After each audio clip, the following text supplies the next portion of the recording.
just be called medicine. Yeah, it doesn't have to do with the 1910 Flexner Report, where the two largest investors in the pharmaceutical drug industry effectively mandated that medical schools need to remove natural therapies from their curriculum so they could focus on the clinical advancement of modern medicine and pharmaceutical. Have you ever heard the forbidden secrets of Vatican? Exorcists and demons. In 2010, Reverend Gabriel Amorth made a shocking accusation that he believed the devil resided in the Vatican itself. Most people know in that world, and the world that I come from in Hollywood, that it is a hidden layer that everybody knows is there. When the Me Too movement started in 2017, I reached out to several of my female actress friends who were prominent in LA. You would know them by name. Many of them you would know by just their look, because you go, oh, that was her in that movie or that movie. And I said, well, what about the children? What about the children? And the response was, we know, we know. This guy right here is epic paranormal. He was at a Lana Del Rey concert, and he said that his phone was glitching, and every picture it would take would make the people look like a straight up demon, right? Well, I'm going to show you that first, but when I saw that, it reminded me of something very, very, very particular. Camera kept glitching. Your camera was not glitching, my friend. Those are real life demons. I have my issues with Jesus. There's a lot of stuff I went through that I prayed and I didn't see Jesus show up. I prayed and I didn't see Jesus show up. I prayed and I didn't see Jesus show up.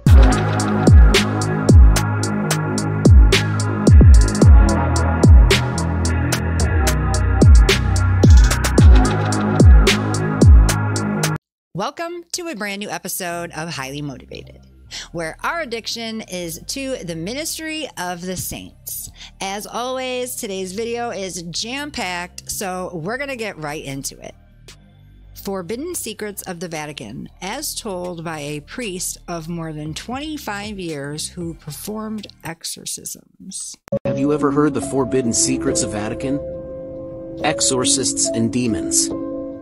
In 2010, Reverend Gabriel Amorth made a shocking accusation that he believed the devil resided in the Vatican itself. The Reverend was 85 years old in 2010. For 25 years before that, he was the main exorcist of the Vatican. A position that most people may not realize. In all these years, Gabriel Amorth has handled 70,000 cases of demonic possession, which is a staggering and unbelievable number. He restrains people with ropes tied to their beds, then recites prayers to expel demonic entities from their bodies. It was a big shock because you would think that with so many exorcisms we would hear something about in the news. However, these demonic possessions were almost completely covered up by the church. Most people had never even heard of the official Exorcist Association, a club of priests assigned to the mission to defeat the devil. According to Gabriel Amorth said in an interview with the Italian newspaper La Repubblica that the devil is invincible, explaining that the devil can be hidden, speak many different languages and can transform sometimes spirit items, needs 6 or 7 assistants, just to keep the possessed man in bed, while he vomits nails and glass shards. About the devil is in the Vatican, the priest said that the evidence is everywhere. He looks, although he does not mention any names. He says that the work of the devil is obvious for Vatican. He believes that cardinals have no faith in Jesus Christ, bishops have covenants with Satan, and all evil and corrupt races within the walls of the Vatican itself. Now what do you think? Subscribe and follow for more. Have you ever heard the forbidden secrets of Vatican? I mean, he did witness it firsthand. We think it's satanic, and we're looking from the outside in. Our next video is supposed to be found footage, and it's in black and white, so it's old. This guy gets into a boat, apparently searching for something, finds it, and then hops overboard, swims off into the sunset, and is literally never seen again. 42nd day. Twilight once more. We do not know why he is filming, but presume that he is on guard and is afraid of missing something. Pay close attention to what you're about to see. Everything takes place very quickly. Look, This is not a natural phenomenon. So I'm like, is that like what a he was bright waiting flash for. of light or It something? is difficult to give an opinion about what we have just seen.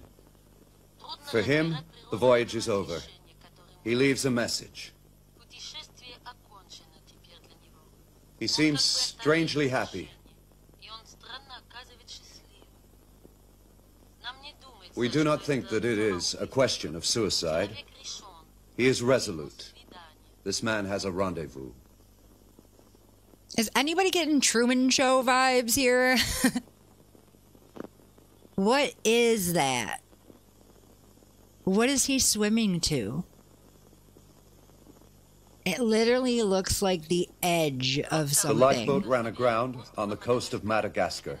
The salt spray had already half effaced the inscription that the man had written on the tarpaulin. Looking closely at the letters, one could read, "Those who have seen it can never come back. It's the rest was erased forevermore." Whoever has seen what? And he never came back. What did you guys think? Where did he end up? Is this fake? Is it from a movie? Or is this from like foreign news? This is news to me, but I'm literally thinking this guy found the edge of our world, like swam out, found the exit. He's gone. He's done. It sounds crazy, but the producer of the Hunger Games exposes everything. This is a bigger problem because most people know in that world, and the world that I come from in Hollywood, that it is a hidden layer that everybody knows is there. When the Me Too movement started in 2017, I reached out to several of my female actress friends who were prominent in LA. You would know them by name. Many of them you would know by just their look, because you go, oh, that was her in that movie or that movie. And I said, well, what about the children? What about the children? And the response was, we know. Oh, you know. So you're well aware of all of these awful things happening to children, but you just don't say anything. Please tell me why. Is it to save your own behind? Because I'm sorry, a little bit of riches in this short life is not worth your eternity. But they were silent on it. Nope. And it destroyed me because it destroyed my illusion of what rights, human rights were, children's rights were. This is a child abuse system that we have been living in for a very long time, and it's been allowed to go on. And I will not be silent about this because it affects every single one of us. The people on television who smile at you, who tell you stories, who give you news, are the ones who hide all of this from us. They are not talking about the real issues. They are distracting you with division issues. This is a unification issue. When the Maxwell files came out 48 hours ago, I went on MSNBC, I went on CNN.com, and I looked at every single one of their headlines, and there was no mention of it whatsoever. They were talking about John Lewis's funeral. They were talking about Obama versus Trump, all of the bullshit that you and I hear every single day. And it doesn't matter what side of the political equation you're on this. This is a child issue. This is a human issue. This is not a political issue. It has nothing to do with left versus right, Democrat versus Republican, liberal versus conservative, or anything you are or you identify with as in between. We are faced with a crisis of consciousness among the leadership of our banking institutions, of our media corporations, of the Hollywood entertainment industry, of the music industry. This is not about a bunch of young women who were having... And don't forget the military industrial complex. I'm sure they play a large part in this huge T-word problem. And have you ever heard a story of a child who was a star in Hollywood that ever turned out normal, well-adjusted, or didn't have some crazy story where their parents like either exploited them or didn't like took all their money. Like, it never ends well. April 8th is fast approaching, and there are so many theories about what's supposed to happen on that day. Some people think that it has something to do with Sirius and that there's going to be a major pole switch. There are people that think that this is going to be the day of the rapture. All I know is we've got Jesus, and no matter what happens, we're going to be okay. But for some reason, they want our attention on that day. Any other cuckoo yip yap? Oh, here's one. Great plan. Texas Red Angus, flying them 7,000 miles to Israel. They're not even supposed to do that. They cannot sacrifice a heifer from Texas. It doesn't make any sense. And could this be the great falling away? What's supposed to happen? The great falling away, then we are caught up, and then the Antichrist is revealed. Could these things be leading up to this? Could we be even closer than we think we are? Many evangelicals believe these red heifers will usher Christ's second coming. Ceremony could take place any day. Rapture isn't coming. There haven't been any ominous signs.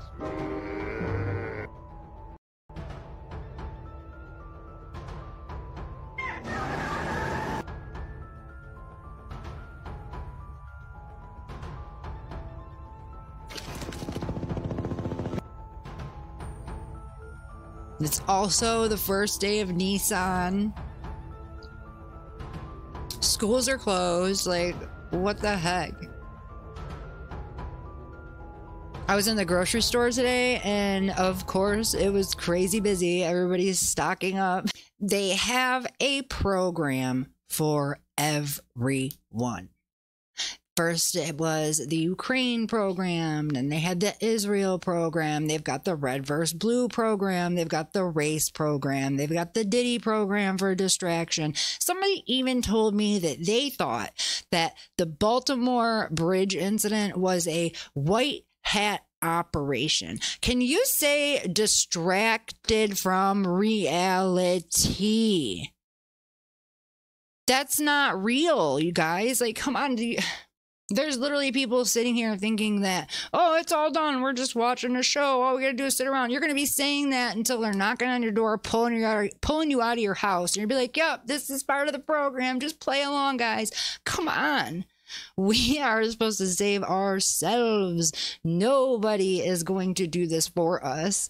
And we're not voting our way out of it either. Like, there's no magic candidate that's going to make everything all better. Like, you know who does make everything all better? Jesus Christ. Because we can point out problems till we're blue in the face, but do you have a prescription? And the prescription has nothing to do with really fixing this world, because according to the Bible, this world passes away. So what is the prescription? What we need to do for our souls, for our eternity.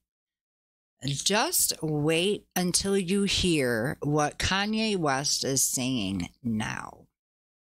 I have my issues with Jesus. There's a lot of stuff I went through that I prayed and I didn't see Jesus show up. So I had to put my experience in this world, my experience with my children, my experience with other people, my experience with my account, my experience with my brand, and my experience with the level of music that I was dealing with in my own hands. I had to get up and do it myself. And anyone to disagree, I'm the God of me, and you can't tell me who I am.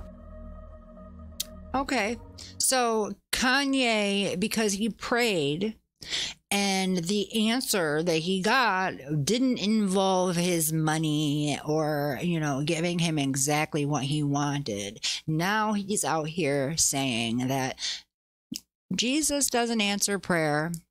He didn't give me what I wanted. This is why preaching a different Jesus and all these different denominations is so dangerous. These celebrities who come out here and claim Jesus, just because someone claims Jesus does not mean they are being truthful. You have to test the spirit. You have to test the things they say. And if the things that they are saying are anti-biblical, then you need to mark and avoid, because that little bit of lemon is all it takes.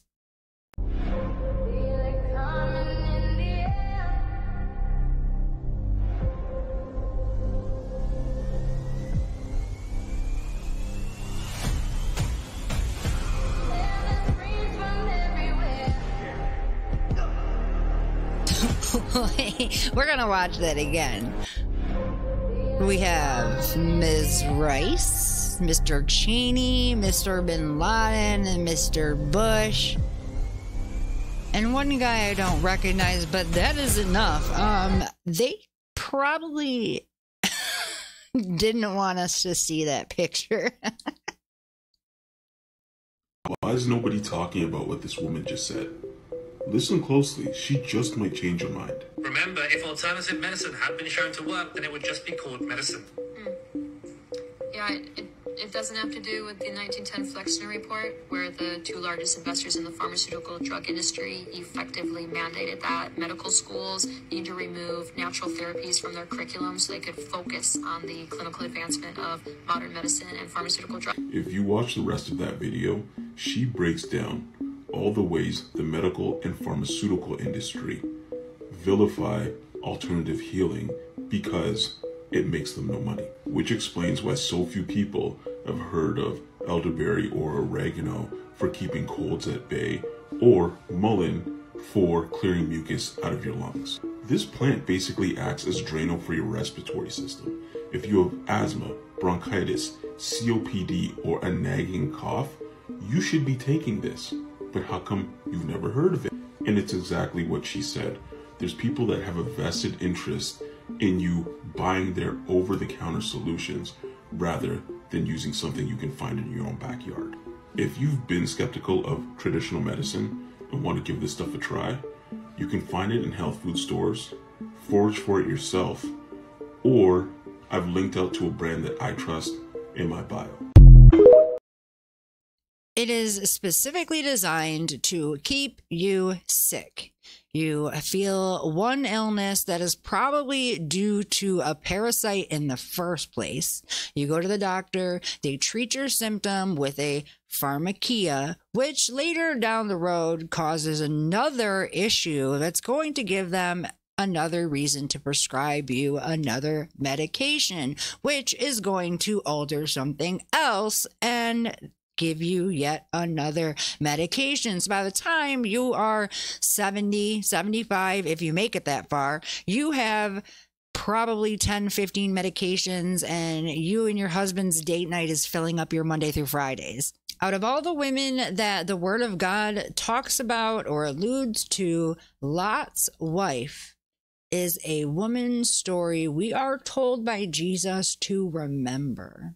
The 170 women that are either mentioned by name or alluded to in Scripture. But there is only one woman that Jesus ever tells us to remember. In the midst of a discourse about the end times, Jesus said, remember Lot's wife. The only thing we know about Lot's wife in Genesis 19:26. But Lot's wife looked back and became a pillar of salt.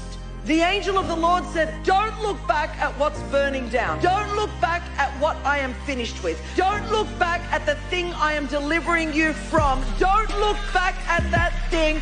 Look forward to the future. It says, but Lot's wife looked back and she became a pillar of salt. She got calcified and stuck in a place that she was only meant to be passing through. Wow. And our world has shifted and a shaking has happened and things as we've known it are burning to the ground. And that word look back in the original language, it's look back with longing and a desire to go back. Jesus said to remember Lot's wife while he was talking about the end times. As this world gets crazier and crazier, and we get closer and closer to the end, and to when we get caught up, it would be really easy to look back and wish for a simpler time when it was less chaotic and, you know, the world wasn't so angry and at odds.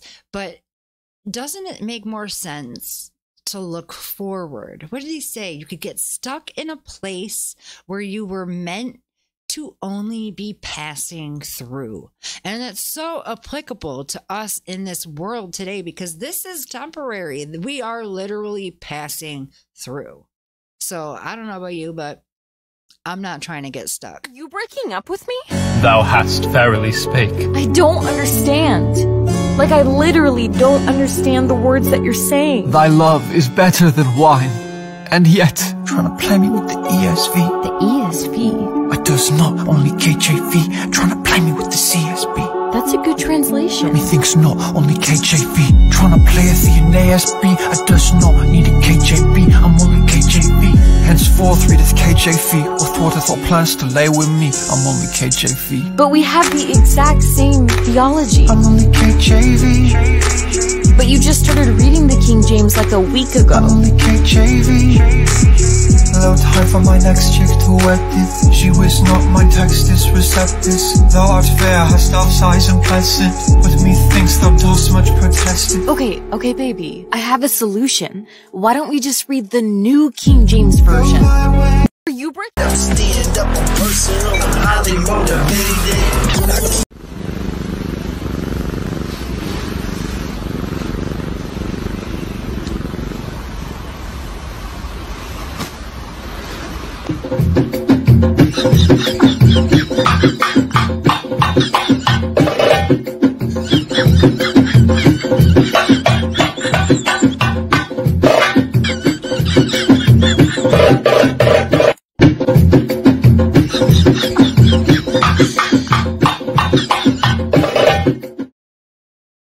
NASA accidentally exposes the true location of the International Space Station.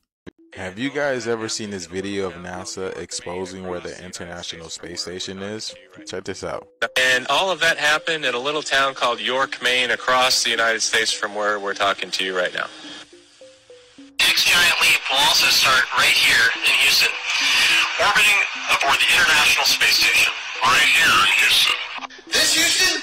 Yeah, that's right. Johnson Space Center. Go down to Building 9, go to Street View, and go inside, and you'll see a mock-up of the International Space Station. But it's perfectly accurate, down to every wire, and we're going to explore these rooms together.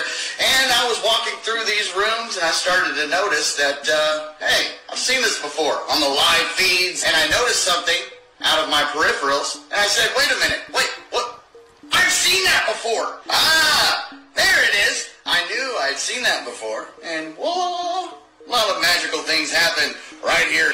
So I wanted to see if there was some validity to this. So I went on Google Earth and I typed in Johnson Space Center, right? And then I went to go look for Building 9. This is where they're keeping it. And you got to put it in the street view, all right? And then look at this, you guys. Look at that. Look at the camera. Does this look familiar? Does this look familiar, y'all? Oh my goodness. Right in look our at that, y'all. faces. This is literally our childhood. Look at this. I went through it. Look at that, y'all. Look at the models, right? The dummies. Look at that, y'all. That's crazy, y'all. So how do you explain this, you guys? Has all our lives been a lie? How do you explain this? Look at this, you guys. Y'all, this is crazy. This literally blows my mind. Even though I know this literally all a lie, but hey. But check this out, y'all. This is our childhood. You know, Bill Nye the Science Guy, all liars. Yes. Neil, what's it called? Neil deGrasse Tyson? That's crazy. Liars. Gatekeepers, you guys. Wow, that's crazy. I guess this is why they say, Houston, we have a problem. You can't make this shit up. Houston, we have a problem. We're still in Houston. They don't This want is you to know. Turkmenistan, a beautiful country in Central Asia that borders Afghanistan, Iran, and Kazakhstan. Despite this beautiful architecture, these beautiful city streets, this city is mostly empty. Despite it looking like a tourist oasis, this is one of the least visited countries. Visiting there is no easy task to come by. It's quite expensive, you'd have to get a tour group, and the whole time you are strictly supervised and monitored in a guided tour. Even more so is the case if you want to move there. Acquiring a green card next to impossible. You have to know somebody, and it's a very, very lengthy and expensive process.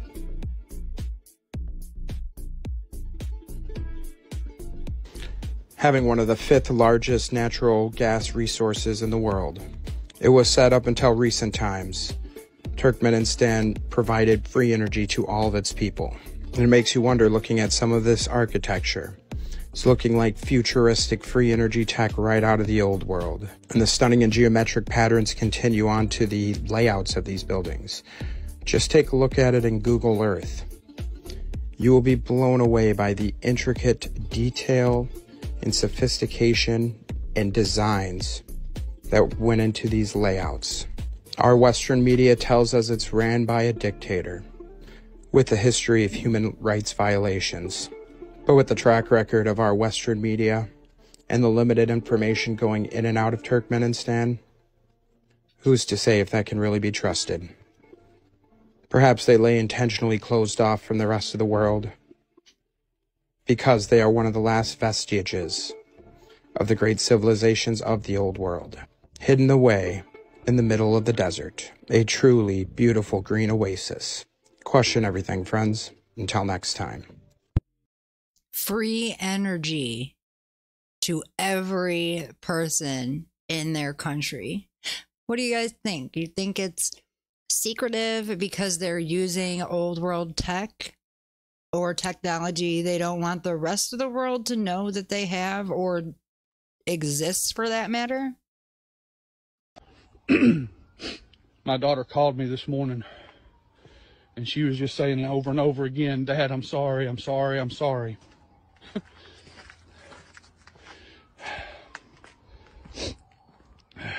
Dad, I'm sorry, I'm sorry, I'm sorry.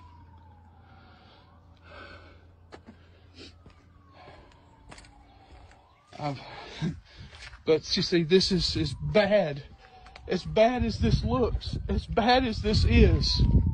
I want you to see something. You've got to see this. Open the door, Kenzie. This is my daughter. She was in this car. My God is an amazing God. She's got a little bit of scratches on her hands, a little bit of scratches on her feet, and that's all. I serve an amazing God. If you don't believe in him this morning, you can look at this. That guardrail is on the driver's side. She crawled out the back window, and she was in the road when I got here. My God is amazing.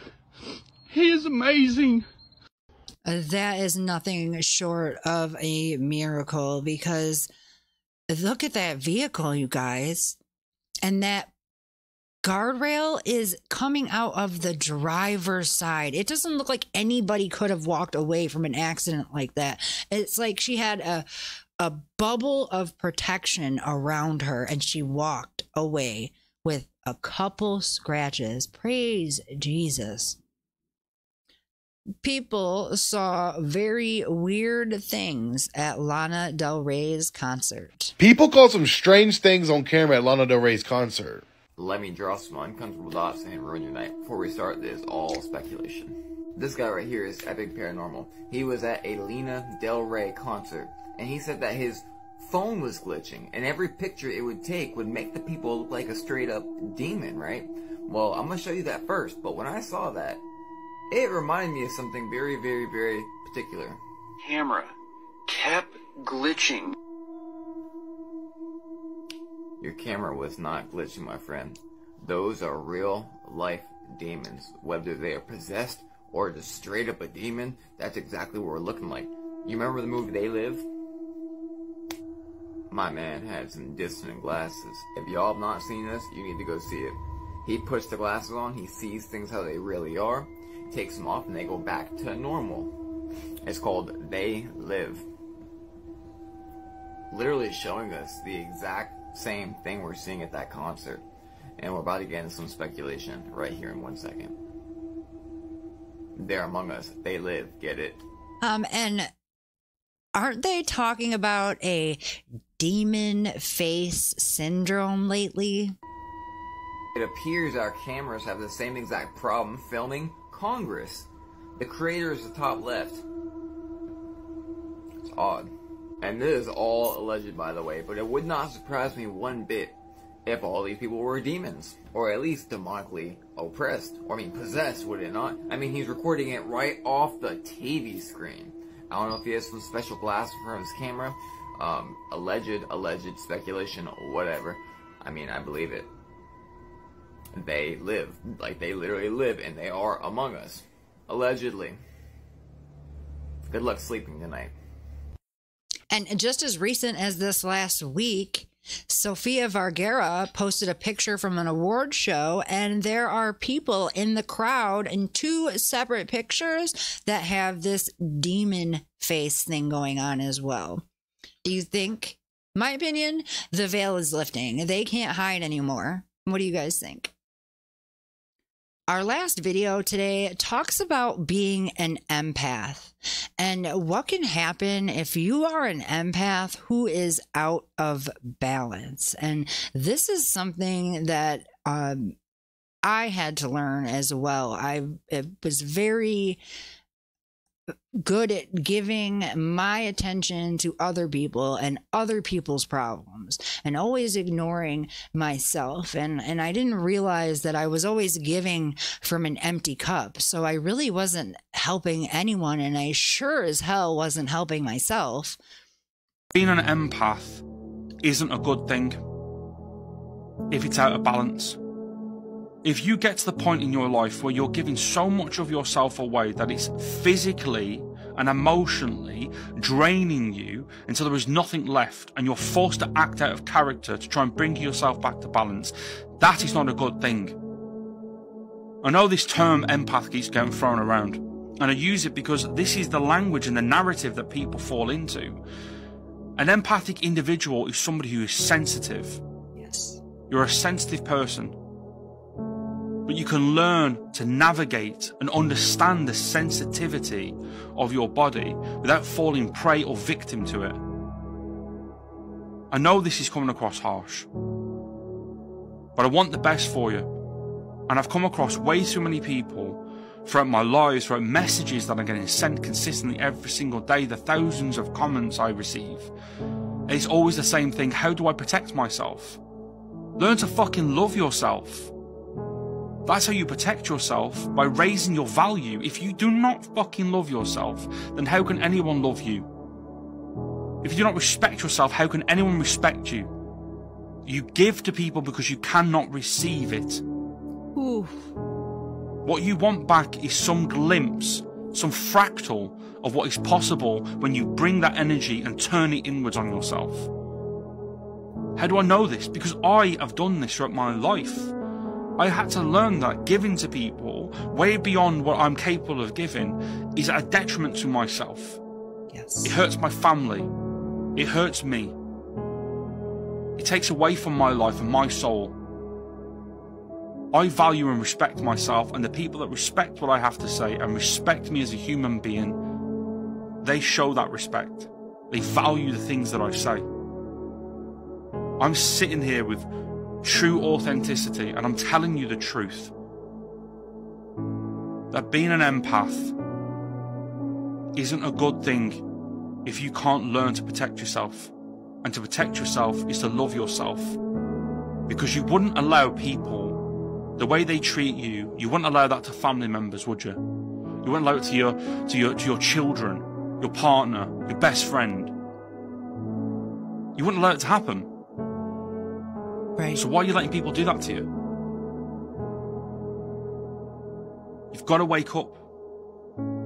I promise you this, if you do not listen to my advice, and you do not watch the rest of my videos, or even ask me a question, you'll be stuck in the exact same cycle, and it will never change.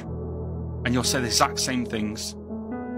You'll go into this cycle where you're willing to give everything to everyone, go on social media, help as many people as possible to distract from yourself, burn yourself out, and then remove everyone, delete fucking Facebook, delete TikTok, delete social media, and then delete the people that you fucking helped and got to know.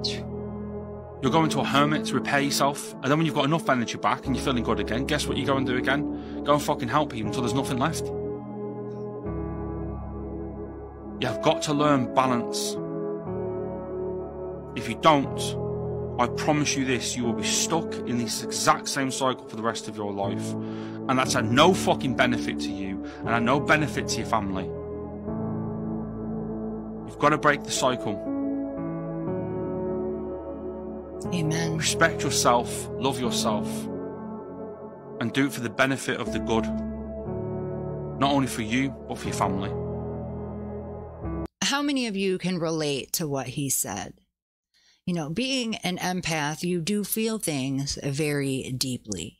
And it wasn't until I grew my relationship with Jesus that I realized how fleeting emotions are and how your heart can lie to you. And so we are not supposed to be ruled by our emotions. If they come, we're supposed to feel them and then let them pass. Do not make decisions based off temporary emotions, and do not allow your cup to get so empty that you're, like he said, doing things that are destructive to you and the people around you.